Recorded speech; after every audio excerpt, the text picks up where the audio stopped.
ሰላም ጤና ይስጥልን አድማጭ ተመልካቾቻችን እንግዲህ መጋቢት 10 2017 ዓ.ም የተጀመረው ዘመቻ አንድነት ዛሬ 3ኛ ቀኑን ይዟል የዛሬውን የውሎ ዘገባና አጠቃላይ ሪፖርቶችን በተመለከተ አጠር ያለ ማብራሪያ ሊሰጡን የህዝብ ግንኙነት መምሪያ ኃላፊዎች አብረውን አሉ የአማራ ፋኖ አንድነት በጎንደር የህዝብ ግንኙነት መምሪያ ኃላፊ አርበኛ ዮሐንስ ንጉሱ የአማራ ፋኖ በጎጃም የህዝብ ግንኙነት መምሪያ ኃላፊ አርበኛ ማርሸት ፀሐዩ የአማራ ፋኖ በወሎ ቤተ አማራ የህዝብ ግንኙነት መምሪያ ኃላፊ አርበኛ በበፈንታው እንደዚሁም የአማራ ፋኖ በሸዋ የህዝብ ግንኙነት ኃላፊ አርበኛ ዶክተር አብደላ አብረውናሉ ጋዜጠኞች ከኤቢሲ ቲቪ አንሙት አብርሃም ከኢትዮ 250 ሚዲያ ሙልጌንታ አንበርብርና እኔ ማዛ መሐመድ ደግሞ ከሮሃ ሚዲያ ተገኝተናል በመጀመሪያ ጥያቄን እንግዲህ ወይም ደግሞ የመጀመሪያ ሪፖርት ምንሰማው አርበኛ አበበ ፈንታው የአማራ ፋኖ በወሎ ቤተ አማራ የህዝብ ግንኙነት መምሪያ ኃላፊ ሆናል አርበኛ አበበ ፈንታው ካንተ ልጀምር አመሰግናለሁ እንግዲህ ሁላችሁንም ህዝብ ግንኙነቶች የቀጠናውና የሚዲያ ባለሙያ ጋዜጠኛ ወንድሞቻችን ዘመቻ አንድነት በመላው አማራ በአራቱም ጠቅላይ ግዛቶች እንግዲህ ከመጋቢት 10 ጀምሮ ዛሬ 3ኛ ቀኑን ይዟል በሁሉም ቀጠና እንግዲህ በርካታ ትንቅንቆችና ተጋድሎች እየተደረጉ ነው እስካሁንም እየተደረገ ነው የመጣውና እንደሚታወቀው በጋራ የጀመርንበትና በጋራ እያጠቃን ያለንበት ጠላታችንን እያሽመደመርን ያለንበት ሁኔታ አለ በአማራ ፋኖ በወሎ ቤተ አማራ እንግዲህ በእኛ ቀጠና ባለፉት 2 ቀናቶች በጣም አሪፍ የሚባሉ ድሎችን ያስመዘገብንበት ሁኔታ አለ ባሉን 5 ኮሮች በርካታ ተጋድሎች እየተደረጉ ይገኛሉ ወደፊትም በሚቀጥለው ተጋድሎም ተጠናክሮ ይቀጥላል ብለን እናስባለን ከዚህ ጋር ተያይዞ በትላንት ወዲያ በወርጌሳ መርሳ መሐላምባ ሊብሶ አካባቢ ጥቁር አስፋልት ተቆጣጥረን በርካታ ስራዎች እንደሰራን ይታወቃል እስከ እዜትና መርጦ ድረስ የነበረው ጥላት ላይ እስከ ወርጌሳ ድረስ ተስቦ ያደረገበትና በርካታ ኪሳራ ያደረሰበት በተለይ ደግሞ በሆሮ የሚባል ከመርሳ ወጣ ብሎ የአርበኛ መምህር ሲላምላክ ደጉ የትውልድ አካባቢ ነው በርካታ አድማ ብተናና ሚሊሻ የተደመሰሰበት ሁኔታ አለ ጦር መሳሪያም የተማረከበት ሁኔታ አለ በንጅያሱ ክፍለ ጦር አሃዶች ማለት ነው ከዛ በዘለለ የላሊበላው የትላንትናው የሚታወቅ ነው በርካታ ስራ ተሰርቷል ላሊበላ ከተማ ሙሉ ለሙሉ በመቆጣጠር ሎጂስቲክም ጦር መሳሪያም በርካታ ጠላትም ከሁሉም የተደመሰሰበት ሁኔታ አለ በተለይ አስፈጻሚ የሚባል የደህንነት ክንፉና የብልጽግና የጸጥታና የፖለቲካ መዋቅርም ጭምር አመራር የተመታበት ሁኔታ አለ ትላንትና ወዲያ ጀምሮ እስካሁን ድረስ በበርካታ የምዕራብ ወሎና ደቡብ ወሎ አካባቢዎችም እንደዚሁ ውጊያ እየተካሄደ ያለባቸው ቦታዎች አሉ ወረኢሉና ጃማ እስካሁን ያላለቀ ሙሉ ለሙሉ ውጤቱ ያልደረሰን ተደቅንቅና ድልም ያለበት ሁኔታ አለ ከላላም አካባቢ እንደዚሁ አማራ ሳይንት መሃል ሳይንትም አካባቢ እንደዚሁ መግደላ ክፍለ ጦር ወረኢሉ አካባቢ ዳግም ክተት ወረኢሉ ክፍለ ጦር ከምዕራብ ወሎ ኮር ማለት ነው ትንቅንቆች እያደረጉ ያሉበት ሁኔታ አለ ዝርዝር መረጃውን የምናደርስ ይሆናል ከሚሊሻና አድማ ብተና የፖሊስ አዛዥም ጭምር የተደመሰሰበትና በርካታ ጦር መሳሪያም ተተኳሽም የማረክነበት ሁኔታ አለ ዝርዝር ቁጥሩን በጽሁፍ ያው የምናደርሳችሁ ይሆናል ከዛ ጋር ተያይዞ እንደዚሁ በምዕራብ ወሎ ደቡብ ወሎና ሰሜን ወሎ አካባቢዎች የተለያዩ ቀጠናዎች ላይ የተለያዩ አሃዶች አሁንም በዘመቻ አንድነቱ በርካታ ዝግጅትና ለዘመቻ ለግዳጅም ለስምሪትም ዝግጁ ሆነው በርካታ ጥቃቶችን የምንፈጽምበት ሁኔታ እንዳለ ነው የሚታወቀው ከዚህ ጋር ተያይዞ ምዕራብ ወሎ ላይ ሁላችሁም ማወቅ ያለባችሁ ነገር ህዝባችንም እንዲያውቀው የምንፈልገው አጠቃላይ መከላከያውን እዛ አካባቢ ቁጥሩን በማሳሳት ከፍተኛ የሆነ አድማ ብተናና ሚሊሻ በማስገባት ቀጠናውን አማራን እርስ በርሱ አጋጨዋለሁ በሚል እቅድ ማህበረሰቡ የተዋለደ የተጋመደ ነው ስለዚህ እርስ በርሱ አጠቃቀዋለሁ እርስ በርሱ አያይዘዋለሁ በሚል ከፍተኛ የሆነ ስራ ሲሰራ ኑሯል ይሄንን ደግሞ እንደ አማራ ፋኖ በወሎ ቤተ አማራ በከፍተኛ ትግስት በጣም በፍጹም ትግስት ይዘነው የኖርንበት ሁኔታ አለ ይሄንን ተቀብለው ጥሪያችንን ተቀብለው የመጡትን በሰላም ወደ ህዝባቸውም እንዲቀላቀሉ ወደ ፋኖም ተቀላቅለው እንዲታገሉ ያደረግንበት ሁኔታ አለ። እሱን ተላልፎ የተገኙ ከፍተኛ አመራሮችም ጭምር እየተደመሰሱ ያሉበትና በተለይ በዘመቻ አንድነቱ ምንም መፈናፈኛ እንዳያደርጉ ከአንዱ ቀጠና ወደ አንዱ ቀጠና ኃይል እንዳያቀናንስ በማድረግ ጠላት እየተመታ ያለበት ሁኔታ አለና በጥቅሉ ዘርዘር ያለውን መረጃ ይዘን የምንቀርብ ይሆናል። አጠቃላይ ውጊያ የተካሄደባቸው ያሉ ቀጠናዎች በተለይ ምዕራብ ወሎ በዚህ ልክ ነው ያለው። ሌሎች ጉዳዮችን በቀጣይ ይዘን የምንመጣ ይሆናል። አመሰግናለሁ። በጣም አመሰግናለሁ አርበኛ አበበ ፈንታው። በቀጣይ እንግዲህ ወደ አማራ ፋኖ በሸዋ አርበኛ ዶክተር አብደላ ወደ አንተ ልለፍ። እሺ አመሰግናለሁ። እንዴት ዋላችሁ? እንዴት አመሻችሁ? እንግዲህ የአማራ ፋኖ አደረጃጀቶች ዘመቻ አንድነት ካወጁ ዛሬ 3ኛ ቀኑ ነው። እንግዲህ በአማራ ፋኖ በሸዋ ቀጠናም እንደዚሁ ተጋድሎች ሲደረጉ ነው ያመሹት። የመጀመሪያውን ይዘው የአማራ ፋኖ በሸዋ ከሰም ክፍለ ጦር ተስፋ ብርጌድ ነው ማለት ነው። እሱም እንግዲህ ተስፋ ብርጌድ እዚህ በምንድነው በረህት ወረዳ የሚገኝ ነው። በረህት ወረዳና አካባቢ ነው የሚንቀሳቀሰው። ከሰም ክፍለ ጦር አንዱ አካል ነው። እሱም እንግዲህ ከአልኩት ዙሪያው ተስቦ ወደ መሀል መተብላ ከተማ በመግባት ያገዛዙ ዙፋን አስጠባቂ የሆነው የመከላከያ ሰራዊት ባለበት አካባቢ በመግባት ጥቃት ሰንዝሯል። በዚህም 4 አጃቢዎችን መግደል ተችሏል እዛው ወዲያውኑ ማለት ነው። በአጋጣሚ የኮሎኔል ስለነበረ የሚታጀበው እሱ ለጥቂት አመልጧል። በነበረው ኦፕሬሽንም ለጊዜው በውል ቁጥራቸው ያልታወቁ ያገዛዙ አገልጋዮች ተደምስሰዋል። የተገደሉበት ሁኔታ አለ። በዛው በነበረውም ድንብርብር እንግዲህ በእርምጃው ሲወሰድ በርካታ ኃይላት ያው እንደምታስታውሱት ወደ አማራ ፋኖ መቀላቀል ፍላጎት አላቸው። ነገር ግን ምቹ ሁኔታ ባለመኖሩ እዛው ታፍኖ የነበሩ ነገር ግን በነበረው ሁኔታ 4 የሰራዊቱ አባላት ከርተው የአማራ ፋኖ በሸዋ ከሰም ክፍለ ጦር ተስፋ ብርጌድን የተቀላቀሉበት ሁኔታ ነው ያለው ማለት ነው። ለጊዜው ግን ምን ያህል ሰው እንደተገደለ የታወቀ ነገር የለም። ሁለተኛው አሁንም የነጎድጓድ ክፍለ ጦር ነው።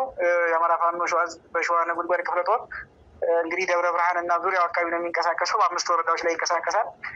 እሱም እንግዲህ ከሌሊቱ 7 ሰዓት እስከ 8 ሰዓት ባለው ወደ ደብረ ብርሃን ወደሚገኘው እቴጌ ጣይቱ ክፍለ ከተማ ባቄሎ ቀበሌ ነው ተጉዞ የገባው። እንግዲህ ባቄሎ ወደ ደሴ ስትወጡ ጫፍ ላይ ያለ ቀበሌ ነው። ወደዛ ተስቦ በመግባት የአማራ ፋኖ በሸዋ ነጎድጓድ ክፍለ ጦር አዳኞች ሻለቃ የሚባል በመግባት እዛ የአገዛዙ ካምፕ ነበር። እዛ ውስጥ እንግዲህ በተለይ በብዛት የሚሊሻ አባላት ነበሩ እዛ ተሰብስበው የነበሩበት። እዛ ላይ ጥቃት ተሰንዝሮባቸዋል። በጥቃቱም ተበታትነዋል። የተደመሰሰም ሰው አለ ኃይል አለ እና በነበረው ሁኔታም የተረፈው ተደናግጦ ወደ መሀል ደብረ ብርሃን ነው የሸሸው። በነበረውም እዛ ላይ እንግዲህ ካምፑን ከ8 ሰዓት እስከ ንጋት ድረስ ተቆጣጥሮ ስለነበር በነበረውም እዛ ላይ በተወሰደው ኦፕሬሽን ቁጥሩ ለጊዜው የለኝም ተተኳሽ የተማረከበት ሁኔታ አለ። እንዲሁም አልባሳትና ሎጂስቲኩን እዛው ካምፕ ውስጥ በመቆጣጠር ይዞ መውጣት የተቻለበት ሁኔታ ነው ያለው። ይህም እንግዲህ እስከ ጠዋቱ 12 ሰዓት ተኩል ድረስ ካምፑን መቆጣጠር ተችሏል። በተወሰነ መንገድ ከባድ መሳሪያዎችን በመሀል ደብረ ብርሃን አካባቢ ሆኖ የመጣል ሙከራ ነበር። ነገር ግን በተወሰደው እርምጃ ይህንን ድል ማስመዝገብ ተችሏል። እንግዲህ በተወሰነ መንገድ በዛሬው ዕለት ሌሎች ጋም ይኖራሉ፣ ግን ለጊዜው የደረሰኝ ይህን ይመስላል። አመሰግናለሁ። ሌሎች ዝርዝር ሁኔታዎች ካሉ ደግሞ በምሽትም ቢኖረው ጊዜ የምናሳውቅ ነው የሚሆነው። አመሰግናለሁ አርበኛ ዶክተር አብደላ። በቀጣይ የአማራ ፋኖ በጎንደር አንድነት የህዝብ ግንኙነት መምሪያ ኃላፊ አርበኛ ዮሐንስ ንጉሱ ወደ አንተ ልለፍ።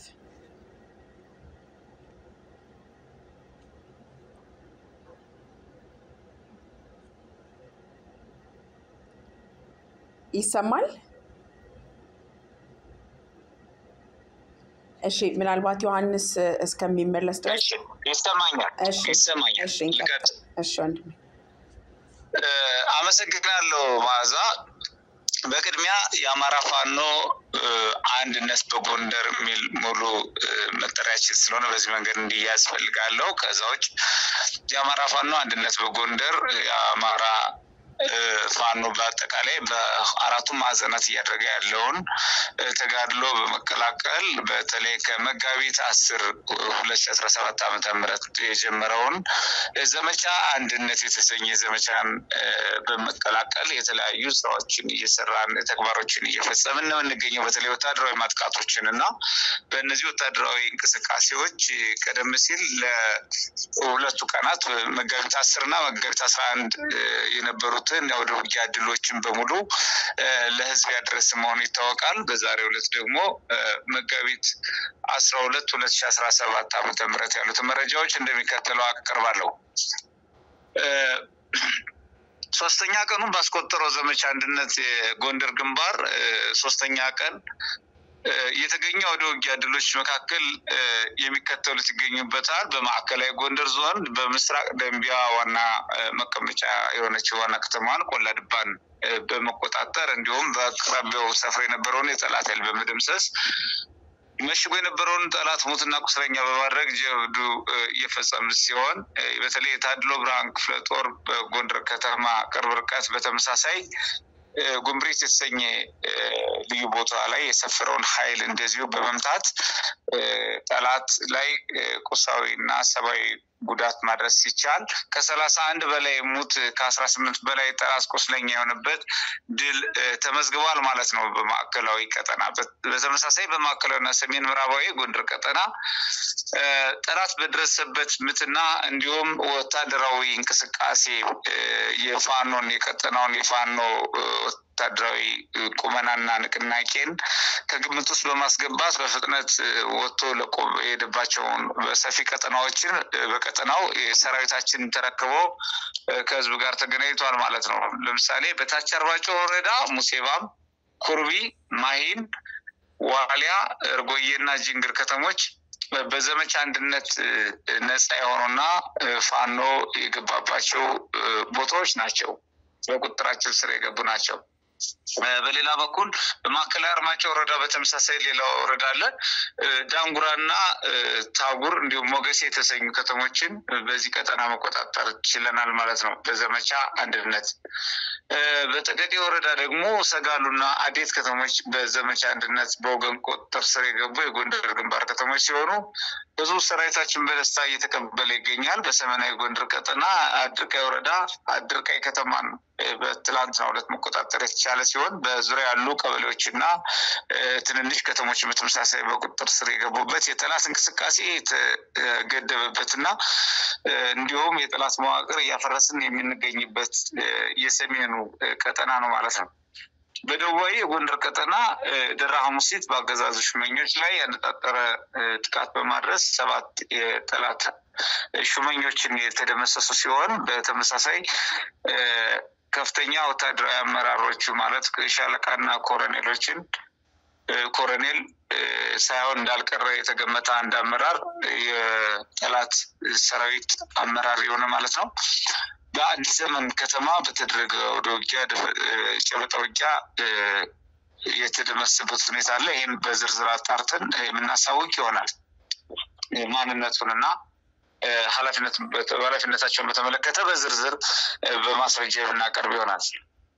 በሌላ በኩል በቀጠናው እያደረግናቸው ባሉ እንቅስቃሴዎች ጠላት ያሰላለፍ ለውጥ እንዲያደርግ እንዲያፈገፍግ እና እንዲጨማተር እንዲሸማቀቅ ያስቻለ እና የስነልቦና ስጋት ውስጥ እንዲወድቅ ከአካላዊና ቁሳዊ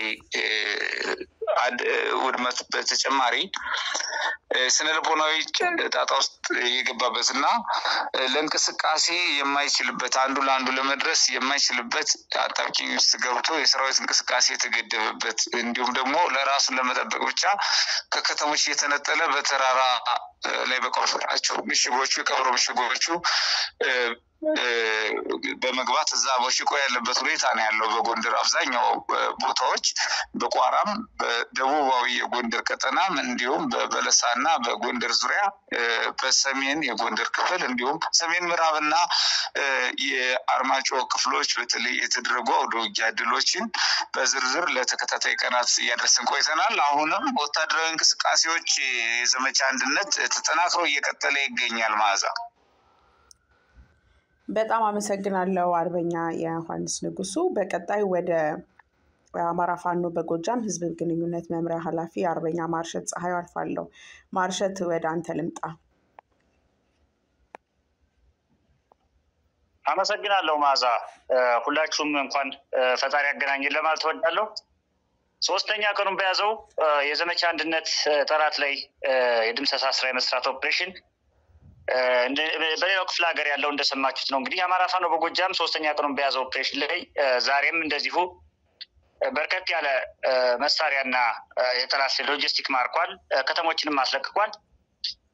በዛሬው ዕለት 5ኛ ክፍለ ጦር በ3 አውደ ውጊያዎች ላይ በጠላት ላይ መብረቃዊ ጥቃት በመፈጸም በቁጭ ቀጠና ሽንዲ ወንበርማ ወርቅ አባይ ብርጌድ፣ ደጃች አሰቦ እና ቡሬ ዳሞት ብርጌዶች ተሳትፈው ነበረ እና በዚህም ቁጭ የወረዳ ዋና ከተማ ቁጭና አለፋ የተባለች መለስተኛ ከተማ በቁጥር ስር የዋሉ ሲሆን በቁጭ ከተማ የሚገኙ ስርዓቱ እያፈነ አስሯቸው የነበሩ 200 የግፍ እስረኞችን ነፃ አውጥተናል፣ ማስለቀቅ ይችለናል።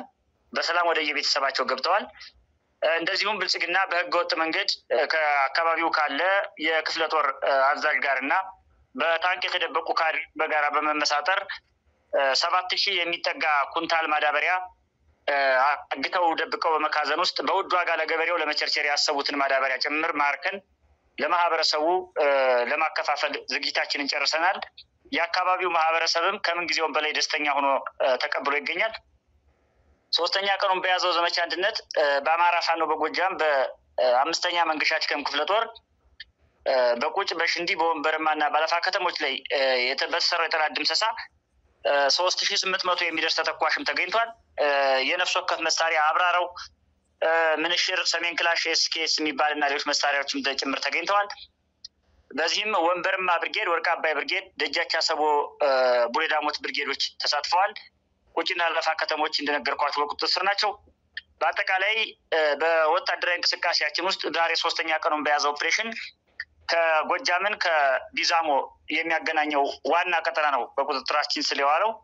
እንግዲህ በትናንትናው እና ከትናንት በፊት በነበረው ከባድ ማጥቃት ከደጀን ባህር ዳር በደብረ ማርቆስ ያለው እና ከደጀን በሞጣ ባህር ዳር የሚወስደውን ዋና መንገድ መቆጣጠራችንን እና ሌሎች ቁልፍ ተራራማ ቦታዎች ጠላት በከባድ መሳሪያ ይዟቸው የነበሩ ተራራማ ቦታዎችን ተቆጣጥረን ነበረ። በዛሬው ዕለትም ያደረግነው ከጎጃም ወለጋ የሚያንቀሳቅሰውን መንገድ ነው የተቆጣጠር ነው። ይሄ መንገድ የህልውናችን ዋና ምንጭ ስለሆነ ስትራቴጂክ ቦታ ላይ የተቀመጠ ስለሆነ በቁጥጥር ስር መዋሉ የጠላትን የአካል ብቻ ሳይሆን የስነ ልቦና ውድቀት በእጥፍ የጨመረ ሆኖ አግኝተነዋል። በትናንትናው ዕለት እንግዲህ ምናልባት ትናንትና የጋራ መግለጫው ላይ ያልተገለጸ ጉዳይ ስለሆነ ነው። በ3ኛ ጎጃም አገው ምድር ክፍለ ጦር ቲሊሊ ከተማ በቁጥጥር ስር ያመሸችው እስከ ዛሬ ድረስ በቁጥጥር ስር ናት። አሽፋ በተባለ ቦታ ላይ 3ኛ ክፍለ ጦር ባደረጉት በጥምር ማጥቃት ጊዮን ብርጌድ፣ ዘንገና ብርጌድ እና ኤፍሬም አጥራፎ ብርጌድ እንዲሁም ቀኛዝማች ስሜነ ደስታ ብርጌድ ሻለቆችን አውጣጣው ባደረጉት ኦፕሬሽን 72ኛ ክፍለ ጦርን ሙሉ በሙሉ መደምሰስ የተቻለ ሲሆን ኮሎኔል አባተን ተደምስሰዋል። 2 የሻለቃ አመራሮች እንደዚሁ ተደምስሰዋል። ሻለቃዋ ታጥቀው የነበረው በሙሉ 1 ዲሽቃ፣ 3 ብሬን፣ 2 ስናይፐር እና ከክላሹ ሲቆጠር 69 ደርሷል። ተተኳሽ 7800 ደርሷል። ይሄ ተተኳሽ አጠቃላይ መማረክ ተችሏል። በአጠቃላይ የአማራ ፋኖ በጎጃም 3ኛ ቀኑን በያዘው አውደ ውጊያ ያስመዘገባቸውና የተቀዳጃቸው ድሎች ይህን ይመስላሉ። ማዛ በጣም አመሰግናለሁ አራታችሁም። ከሚዲያ እንግዲህ የሙያ ባልደረቦቼ ሙልጌታ አንበርብር ከኢትዮ 251 እንደዚሁም ደግሞ ጋዜጠኛ እንሙት አብርሃም ከኤቢሲ ቲቪ አብረውኛሉ። ምናልባት ጥያቄዎች ካሏችሁ በአጭሩ እንድታቀርቡላቸው እድሉ ልስጣችሁ። አይ ተጨማሪ ጥያቄ ብዙም የለም፣ ግን እንደው አጠቃላይ የህዝብ ተሳትፎስ በመጫው ላይ የሚለው ሀሳብ ጨምሩልን ለማለት ነው። ሙሉጌታ ተጨማሪ ካለ ቀጥልና አያይዘው እንዲመልሱ። እሺ አመሰግናለሁ። እንግዲህ አጠቃላይ በዚህ እንቅስቃሴ በተለይ ሶስተኛ ቀኑን በያዘው ትግል ወይም ደግሞ ዘመቻ አንድነት ምን አያችሁ? ምን አስተዋላችሁ? በጋራ ሲዋጉ፣ በጋራ ሲዘመት ሰራዊቱ ያለው የሞራል የመንፈስ እንዲሁም ደግሞ የጥላት ቁመና እንዴት አያችሁት? እንዴት ገመገማችሁት? በተለይ ሪፖርቶች ውስጥ ተቀበሉ የክፍለ ጦር አመራሮች፣ አዛዦች እንዲሁም ደግሞ የኮር አመራሮች ምን ይሉ ነበረ? ምን እያሉ ይገኛሉ? መልካም እንግዲህ መልካም ጥያቄዎቹን በተከታታይ ሀሳባችሁን እንድትሰጡን ከማርሸት ልጀምር ከመጨረሻ ከአርበኛ ማርሸት ልጀምርና ከዛ ወደ ዮሐንስ አልፋለሁ። አመሰግናለሁ ማዛ። እንግዲህ የአብይ አህመድ ስርዓት አስጠባቂ የመጨረሻው ምሽግ የሆነው የሀገሪቱ ጦር ሙሉ በሙሉ በሚባል ደረጃ እኛ አካባቢ ነው ያለው። ጎንደር፣ ጎጃም፣ ሸዋ፣ ወሎ ነው ያለው። ዘመቻ አንድነት ብለን በማወጃችን አብይ አህመድን ጫካ ውስጥ ያለ አንበሶች ማር የተከበበ ድኩል አድርገነዋል። ለዚህም ማሳያው ትናንት ምክር ቤት ላይ ከተናገረው ሁኔታ ጀምሮ የማረክናቸውና ያስከዳናቸው የሰራዊት አባላት እንደሚናገሩት ከሆነ ሰራዊቱ አሁን ላይ የመዋጋት ሞራል የወደቀበት የመዋጋት ፍላጎት የሌለው ጭምር መውጫቶ እየተጨነቀ ያለና ከፋኖ ጋር ፊት ለፊት ገጥሞ የመዋል እንዲሁም የማጥቃት አቅም እንኳን የሌለው የተዳከመበት በሰው ኃይልም በጦር መሳሪያም በስነ ልቦናም የተዳከመበት ቁመና ላይ ያለ መሆኑን መገንዘብ ችለናል። በአንጻሩ የአማራ ፋኖ ደግሞ ከጊዜ ወደ ጊዜ ራሱን በሀሳብ በሰው ኃይል በጦር መሳሪያ በማጥቃት ስልት እያጠናከረ የአማራን ሕልውና ለማስከበር የመጨረሻው ምዕራፍ ላይ እየደረሰ መሆኑንና እያሳየነ ያለው የፖለቲካ የኃይል የማጥቃት ስልታችን ኢቭን ከእጅጉ የጨመረበትና ከጊዜ ወደ ጊዜ የጠነከረበት ሁኔታ ነው ያለው። ከሳምንታት በፊት ፋኖ ጠፍቷል፣ ፋኖ ተበትኗል፣ በየከተሞች መሳሪያው እየጠፋ ነው የሚል ሀሰተኛ ፕሮፓጋንዳ ሲነዙ የነበሩ የብልጽግና ካድሬዎች ዛሬ ላይ እዚህ አማራ ክልል እንኳን ተቀምጠው ባህር ዳር ከተማ ውስጥ እንኳን ተቀምጠው ታንክ ውስጥ ተደብቀው እንኳን ራሳቸውን መከላከል የማይችሉበት ደረጃ ላይ መድረሳቸውን ሲያውቁ ያው ተሳፍረው አዲስ አበባ የተደበቁበት ሁኔታ ነው ያለውና በዚህ አጋጣሚ ጥሪ ማቅረብ ፈልጋለሁ። ማዛ ምናልባት ሰዓት እንዳልወስድ እንጂ አማራ ሆነው ለመናጆ ሳንቲም ለጊዜያዊ ጥቅም ተገዝተው በህዝባቸው ላይ ጦርነት አሳውጀው ዳር ቆመው በለው እያሉ ያሉ የአማራ ተወላጆች ከታች እስከ ላይ እርከን ያሉ አሉ። እነሱ ሳይመሽ ሳይረፍድባቸው ዛሬውኑ መጥተው ከህዝባቸው ጎን እንዲቀላቀሉ ጥሪ ማቅረብ ፈልጋለሁ። ከዚህ ባለፈ የመከላከያ ሰራዊት አባል ለሆኑ የአብይ አህመድ ወንበር አስጠባቂ ኃይል አባላት እና ለቤተሰቦቻቸው በያሉበትም መልእክት ማስተላለፍ ፈልጋለሁ። መልእክቱ ምንድነው? ህይወታቸውን ከማጣታቸው በፊት በየአካባቢያቸው ድንኳን ተሰቅሎ ቤተሰብና ጎረቤት ልቅሶ ከመቀመጡ በፊት እየከዱ ወደኛ እየተቀላቀሉ መሳሪያቸውን እያስረከቡ በሰላምና በክብር ወደ ቤተሰቦቻቸው እንዲመለሱ ለማሳሰብ ፈልጋለሁ። ከዚህ ውጪ በሳቦታጅም ይሁን በኃይል ትብብር አማራን ለመውጋት ያሰበ ኃይል ካለ እኛ ኮዛችንም ምክንያታችንም የትግል መነሻችንም 100 ዓመት የሚያታግል ነው የሚያዋጋ በመሆኑ ከዚህ ትውልድ ተቀጥሎ ሁለተኛና ሶስተኛ አራተኛ ትውልድ እያለ ይቀጥላል እንጂ ይሄ ትግል የአማራ አብዮት የአማራ አሁን እያደረገ ያለው ተጋድሎ በእኛ ትውልድ የሚቆም ወይም በአንድ ዘመን ብቻ የሚገደብ ሳይሆን የአማራ ጥያቄ 1 2 3 ተብሎ ኤ ቱ ዚ ተዘርዝሮ ሳይመለስ ጠመንጃውን የሚፈታ ወደ ቤቱ የሚገባ አማራን ፋኖም እንደሌለ ማሳሰብ ፈልጋለሁ። ሌላው በየትኛውም ዓለም ያለ አማራ መደማመጫው፣ መሰባሰቢያው፣ መነጋገሪያው፣ እቅድ ማቀጃው፣ መማማያው፣ ስራ መስሪያው የመጨረሻ ተጋድሎ ማድረጊያው ጊዜ አሁን ነው። ስለዚህ በየትም ዓለም ያለ የተማረም ያልተማረም ድሃም ሀብታም ቅርብም ያለ ሩቅ አማራ ተደማምጦ በሰከነ አንደበት በጠራ ዓላማ በአንድ ፋኖን ደግፎ የዚህ ትግል አሸናፊ ይሆን ዘንድ በትብብር ከዛሬ እንዲጀምር ጥሪ ማቅረብ ፈልጋለሁ። ማዛ አመሰግናለሁ። እሺ እኔም በጣም አመሰግናለሁ። ወደ አርበኛ ዮሐንስ ንጉሱ ልለፍና የተያዘው ከዚሁ ጋር ተያይዞ ተጨማሪ እንደው የህዝቡን ምላሽ አጠቃላይ ደግሞ በየደረጃው ያሉ የወታደራዊ ኃይሎች አዛዦችም ሪፖርቶችን የምትቀበሏቸው ጊዜ በዘመቻውም ላይ እንደዚሁም ደግሞ በአንድነቱ ሂደት ላይ ያላቸውን ሀሳብና ስሜትን ብታጋራና ያይዘክ። አመሰግናለሁ መዓዛ። አሁን እየተካሄደ ባለው ዘመቻ አንድነትን በተመለከተ ምን የተለየ ፊድባክ እንዳለ ውጤት እንዳለ በጠየቀው መሰረት የፖለቲካዊም ወታደራዊም በተለይ ጎላ ያሉ ምላሾች የጎረፉልን ነው የሚገኙት። ሁለተኛ በሰራዊታችን የመጀመሪያው ከፍተኛ መነሳሳትን ፈጥሯል። የማድረግ አቅምንም የሚጨምር ሞራል የሚገነባ ጉዳይ ነው። ከስትራቴጂም አንጻር የጠላትን እንቅስቃሴ የሚገድብ ሞታችን ድነታችን አንድ ላይ እንዲሆን በቆራጥ አቋም አንድ ሆነን የቆምንበት ሁኔታ በእጅጉ ሰራዊቱ ደግፎታል። ተሰልፎም ድል እያስመዘገበ ይገኛል። በሌላ በኩል አባላት ሌሎች ደጋፊ አባላትና ህዝባችን በተመለከተ የሚመጡ ያሉት አስተያየቶች እና ሁኔታዎች ስንገመግማቸው ግብረ መልሶች እጅግ በጣም ጥሩ ነው። ተነሳሽነቱን አጠንክረን ያልተካተቱም ተካተው እንዲቀጥሉ የሚገፋፋ ሁኔታ ነው አስተያየት የሚደርሰን። ስለዚህ በጣም ጥሩ ነው ማለት ነው። ሌላው ሚዲያው ፍሬም እየያዘ መሄዱ ቅርጽ እየያዘ ዲስፕሊን እየሆነ ስነምግባር ውስጥ እየገባ መቼ መረጃ እንደሚወጣ መቼ እንደማይወጣ ሁሉ ተቆጣጥሮ እየሄደ ያለበት መንገድ አለ። ይህም በጣም በበጎ እየታየ ነው። በሌላ በኩል እየታየ ያለው በጠላት ቤት የምናየው ነገር የጠላት ካምፕ ሽብር ውስጥ ገብቷል። ሲሰራው የቆየው ናሬሽን በጣም ብዙ የልዩነት ምክንያቶችን ወይም ደግሞ ስንጥቆችን አገኛች ፖለቲካ ሰራባቸዋለሁ ብሎ በአማራ የውስጥ ጉዳይ ውስጥ ገብቼ ፖለቲካ ሰራባቸዋለሁ ፈረካክሳቸዋለሁ ብሎ ሲሰራባቸው የቆዩ ፕሮጀክቶችን በአንድ የሰባበረ እንደሆነ ነው እየገመገምን ያለ ነው።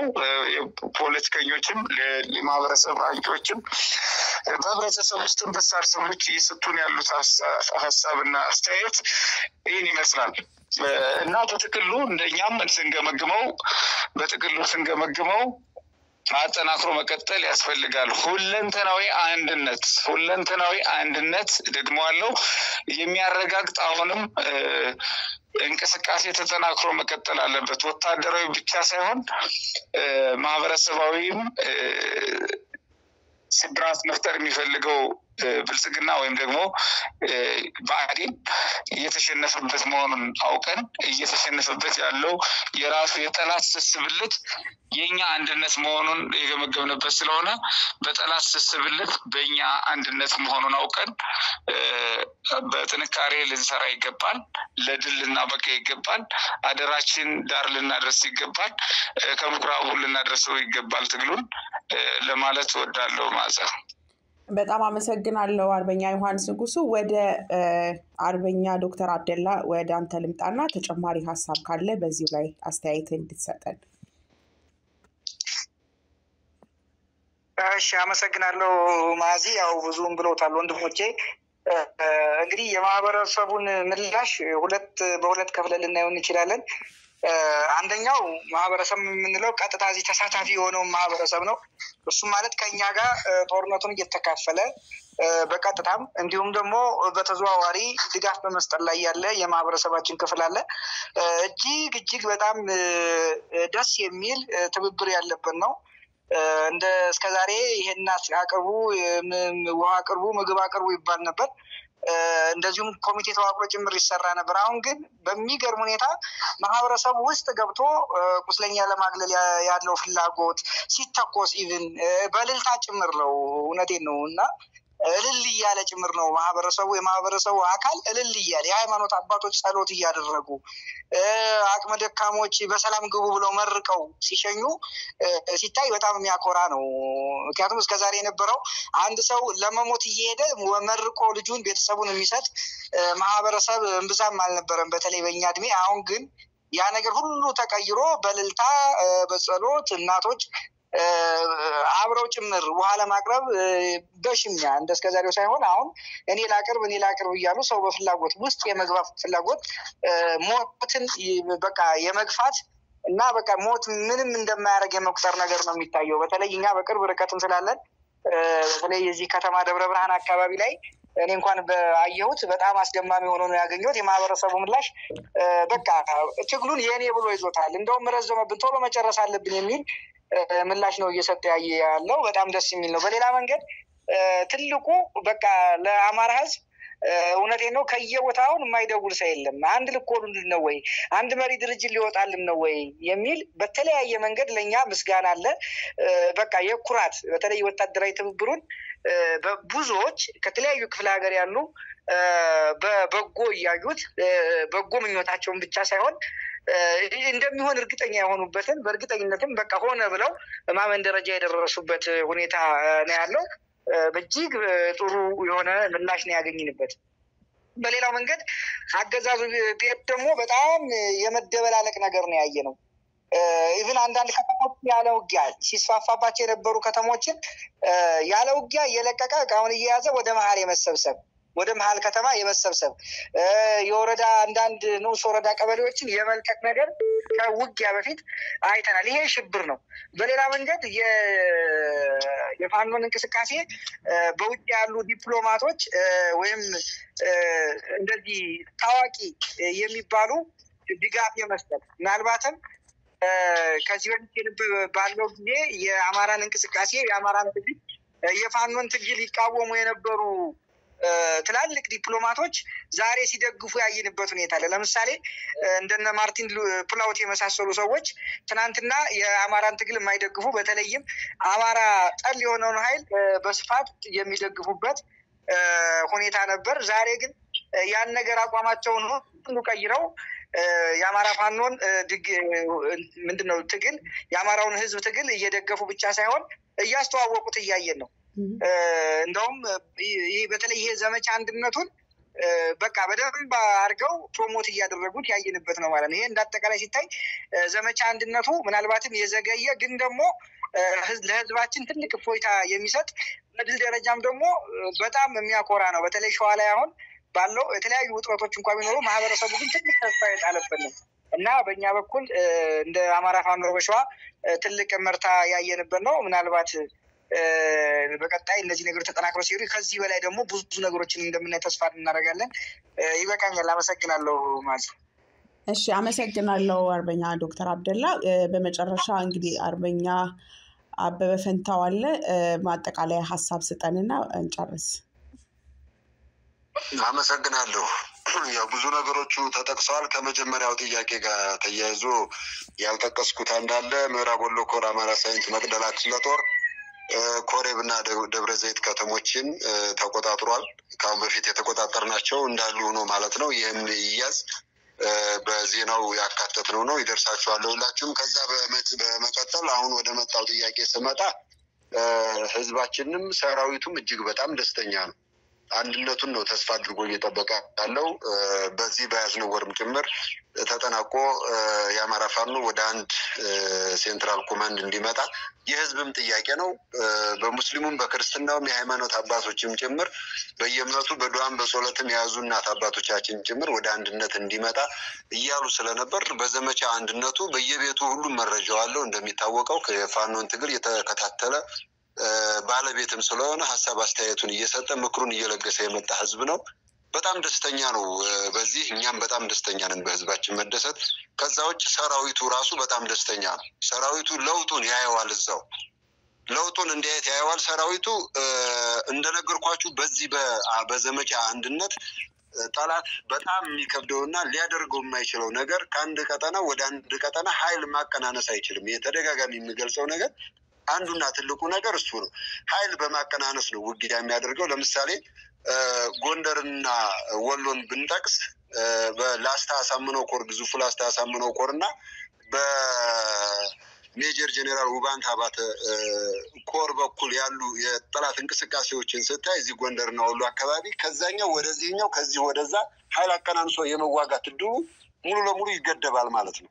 አሁን ምንድን ነው የመጣው? ይህን ሰራዊቱ በተግባር ያየዋል። ከአንድ ቀጠና ኃይል አምጥቶ ወደ አንድ ቀጠና እንደማይዋጋው ስለሚያውቅ ውጤት እንዳለው ያን አንድነት ምን ያክል ኃይል እንዳለው ሰራዊቱ እየተረዳ ያለበት ሁኔታ አለ እና አንዱ ትልቁ ውጤት ይሄ ነው። በዚህ በዘመቻ አንድነቱ በሰራዊታችንም በህዝባችንም የታየውና ሰራዊቱ አሁን ጠላት እርስ በርሱ መጋጨት ጀምሯል። አሁን ሰራዊቱ ማንነት አለው። ይሄ ሰራዊት ተወደደም ተጠላም በአብይ አህመድ የተለያየ አጀንዳ እየተቀረጸ ባለፉት 6-7 ዓመታት ጦርነት ውስጥ ቢገባም ማንነት አለው። መውጫ አጥቶ ነው ስልኩ ተጠርንፎ ጦር መሳሪያው ተጠርንፎ በዋርድያ እየተጠበቀ ያለ ሰራዊት ስለሆነ ነው እንጂ ካሁን በፊት እንደተገለጸው በዋርካው ምሬ ወዳጁም ታስታውሳላችሁ ጄኔራሎችም ጭምር ማንነት አላቸው ሆዳቸው ስለበለጠባቸው ነው እና እኛ አንድነቱን በሰራን ማግስት በርካታ ነገሮች ከጠላት ወደ ወገን የሚመጣበት እድል ሰፊ መሆኑን ማሳያ በእኛ ቀጠና የተማረከ ወታደሮች ላይ ስናይ አንድ ወታደር ያው መረጃው ይደርሳቸዋል እና ከኢሊባቡር አካባቢ በኃይል ታፍኖ የመጣ ነው እና በግዳጅ ተሰላችተናል አለ ተኝቶ ነው ያገኘው ታምም ያለውኝ ጥለውኝ ሄዱ ባልደረቦቼ የላችሁም እንደ ቃሬዛ አንስተው አይወስዱም እንደ ያሳክሙም እንዳልነው በግዳጅ ስለተሰላችሁ በመንገድ ስለተሰላችሁ እኔን መሸከም አይችሉም ጥለውኝ ሄዱ እኔም ተደብቄ ተኛው ፋኖ አገኘኝ አከማችሁኝ መድኃኒት ሰጣችሁኝ ያለበትና ይህንን ሁኔታ ይህንን ምስክርነት የሰጠበት ሁኔታ አለ መረጃውን እናደርሳችኋለን እና ምን ለማለት ፈልጌ ነው በጣም የተሰራጨ የጠላት ኃይል ነው ያለው አቅም የሆነው የኛ አንድ አለመሆን በየቀጠናው አንድ ነን በሐሳብ በመንፈስ አንድ ነን በተግባር ግን በአገር ውስጥም በውጭም ዓለም አቀፉ ማህበረሰብ የሚፈልገውን አንድነት ይዘን ባለመታገላችንና መሪ ድርጅት ፈጥረን በመሪ አመራር ባለመምጣታችን ይህንን አጋጣሚ ተጠቅሞ ረብጣ ሚሊዮን ዶላሮችን አገር ሽጦ ነው አብይ አህመድ እየወጋን ያለው ከእናቶቻችን ከአባቶቻችን መቀነት የተፈታ ብቻ ሳይሆን አገራችንን ሽጦ